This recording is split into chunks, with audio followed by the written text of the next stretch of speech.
Hi, I'm Mike, and this is Our Wyoming Life. Welcome back, and thanks for joining me as we continue to explore the ranch life and escape the ordinary. Now, not only was this week Thanksgiving, we got a little bit of a break and a chance to relax, but we also hit 250,000 subscribers yesterday, and that is very humbling to me. When we first started here on YouTube, we weren't even sure if we would reach 1,000 people. And by the end of our first year, it was 10,000. And now, 4 years later, after that, it's 250,000. And, well, 250,000 people have been moved enough by our story to hit that subscribe button. We hope that you can subscribe as well and join us on our journey as it continues into 2023 and hopefully far beyond. So this weekend, Thanksgiving, also 250,000 subscribers. We also kicked off our Black Friday sale, which is still happening until Tuesday night at midnight. And did you know that small businesses do almost 30% of their sales during Thanksgiving weekend? And while Black Friday may seem commercialized, it's still essential to a lot of small businesses, including our own. So if you're a fan of what we do, please subscribe. And well, that doesn't cost a thing. And if you feel like you need a t-shirt or some beef jerky or maybe even some beef or pork directly delivered from the ranch to your door, head on over to our website, ourwyominglife.com.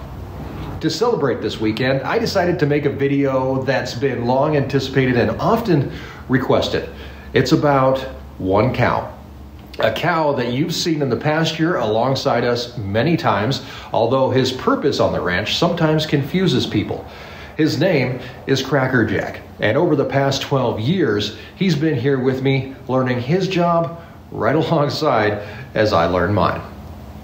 My wife and I came to the ranch in 2008, and neither one of us knew anything about ranching or farming. So when Cracker Jack was born in 2009, our first calving season, we knew he was something special. But before we get too far into Cracker Jack's history, we need to talk about his purpose and why he's here on the ranch. To do that, we have to talk about a whole different cow and a different rancher in a whole different state at a very different time. Charles Goodnight was born in 1836 in Illinois, and when he was 10 years old, his family moved to Waco, Texas. He worked as a cowboy in his 20s, and in 1857, he became a Texas Ranger. He fought in the Indian Wars, became an Indian Scout, and fought in the Civil War. During the Civil War, men from Texas were called up to fight, leaving the cattle of the area to roam free and multiply. After the war, those free-range cattle were worth $40 a head, and it was men like Goodnight and his new business partner, Oliver Loving, who figured out how to profit off them. They began rounding up cattle and driving them from Fort Belknap, Texas, to Fort Sumner in New Mexico. That trail became known as the Goodnight Loving Trail, and it was during those trail rides that Goodnight invented the chuck wagon. He actually took an old Army supply wagon and rebuilt it to his purposes on the cattle drive.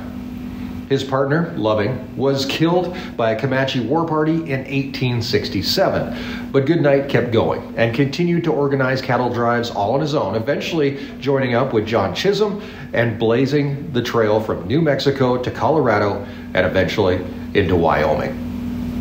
Moving cattle thousands of miles was no easy feat, but Goodnight had some help from an unexpected source.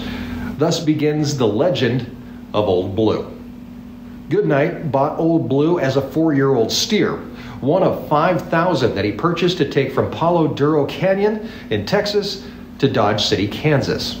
Along the way, Goodnight realized that Old Blue had a demeanor that helped calm the other Longhorns. He also noticed that when cattle bedded down for the night, they took the same positions as the night before. And when it was time to get up and go, the order kind of seemed the same. Goodnight took advantage of that ordering and began placing Old Blue at the head of the herd. He put a bell around his neck, and the cows became accustomed to following the sound of Old Blue's bell. Legend has it that at night, Old Blue his bell was actually tied up, and he slept not with the cows, but with the cowboys who were in charge of moving the herd, where he ate cornbread and dried apples right alongside him. One of Old Blue's jobs was to find river crossings and alert the herd and the cowboys to dangers ahead, including predators. And when they reached their destination, it was Old Blue's job to lead them into the pen. He would step aside while the other steers entered, because Old Blue wasn't going with them. He went with the cowboys back to the beginning of the drive to do it all over again. Old Blue led cattle to market for 8 years, and most estimate about 10,000 head. When he was 12 years old, he was retired to the J.A. Ranch, where he lived to be 20 years old. And when he died, his horns were mounted at the ranch and are now on display at the Panhandle Plains Historical Museum in Canyon, Texas. Old Blue was a lead steer, a cow that had a job that saved his life and made him a valued member of the ranch. It wasn't a new concept. In fact, some cultures called lead steers Judas steers, as they led those of their own kind to their death, like Judas from the Bible. Here on our ranch, Cracker Jack is our lead steer, but we aren't traveling thousands of miles that Old Blue had to. In fact, the ranch is only just over 6 miles from end to end, and while Cracker Jack helps us move cows, he also has plenty of other jobs. Let's take a look at Cracker Jack's life on the ranch. Cracker Jack was born on April 13th, 2019. He was the 9th calf born in 2019, our very first year on the ranch and our first calving season. His mom was a cow that my late father-in-law Gilbert called White Cow. She was born in 2000, making her 9 years old when Cracker Jack was born. We don't really know what breed she was. Gilbert bought her as a heifer, but best guess is that she was a mix of white part cattle and black Angus. Over her life on the ranch, and she was here until 2017, she had 15 calves, 9 steers, and 6 heifers. Problem was, we never knew what color calf she was going to have. Sometimes the calves would be black, sometimes black with a white face, but about half the time she'd have a calf that looked just like her, white with black spots. That calf, the white and black one, really wasn't worth anything to the ranch. At auction, he would bring pennies, while the black Angus would bring dollars. So when she had her calf in 2009, I asked Gilbert if I could keep him. I knew the story of the lead steer and thought it would be fun to have one of our own. Gilbert, my father-in-law, knew he wasn't worth anything to the ranch if we sold him, so he agreed. When he was weaned from his mom, he went into a corral and began training as our lead steer. Now, training him wasn't that hard. In fact, he learned to follow a bucket full of treats, and he went wherever we took him. He was halter trained, and he could be led with a leash. He grew up fast, and being a castrated steer, he didn't have the reproductive responsibilities that the other boys on the ranch had, so he could concentrate on just getting big, which he did really well. At birth, Cracker Jack weighed about 75 pounds. By October of 2010, he was 600 pounds. In fact, a little guy at 18 months. But then it was time for him to head out with the herd, and it was there that he really caught his stride. He led the heifers around the ranch. He showed them where water was. He protected them from the places they shouldn't go. And he taught them where the fence lines were. He eventually showed the bulls around when they came to the herd each year. And overall, he found his place. And the ranch is a better place for him being on it. Being white makes him the perfect cow to be a lead steer. He's easy to pick out, and one of the most useful things he does on the herd is keep them together. If you're out looking for cows, all you have to do is find Cracker Jack. The girls won't be far behind. He's a good babysitter for calves, too. In fact, I never thought that would be one of his jobs. But there he is, taking care of his stepkids long after their dads left. He also has some not so fun times on the ranch. Once, while preg checking, we forgot to tell the vet that he was coming, and he got preg checked himself. Ever since then, good luck sneaking up behind him. Another instance happened in 2014 when he got stuck in a squeeze chute. We thought we might have to put him down, but with the help of a skid steer, we were able to get him out. Barely. Now, Cracker Jack weighs almost 2,200 pounds. That's 1/5 of an elephant, and he's happy as a clam. Unfortunately, just like Old Blue, Cracker Jack is now 12 years old, and some important decisions need to be made. Will he be allowed to retire? Will he move into a pasture all on his own and not have to walk miles a day? Will he stay with the cows? until his last days on the ranch?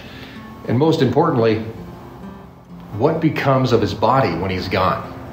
Will he make jerky and help support the ranch for years to come? Or will we bury his body, forgoing the thousands of pounds of meat that could be harvested? These aren't easy questions, but one that any rancher has to ask many times a year.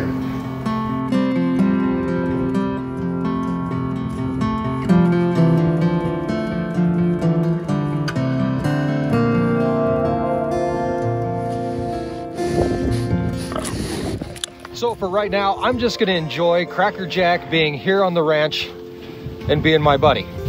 One that came up on the ranch with me, learned the ropes, what to do, and definitely what not to do.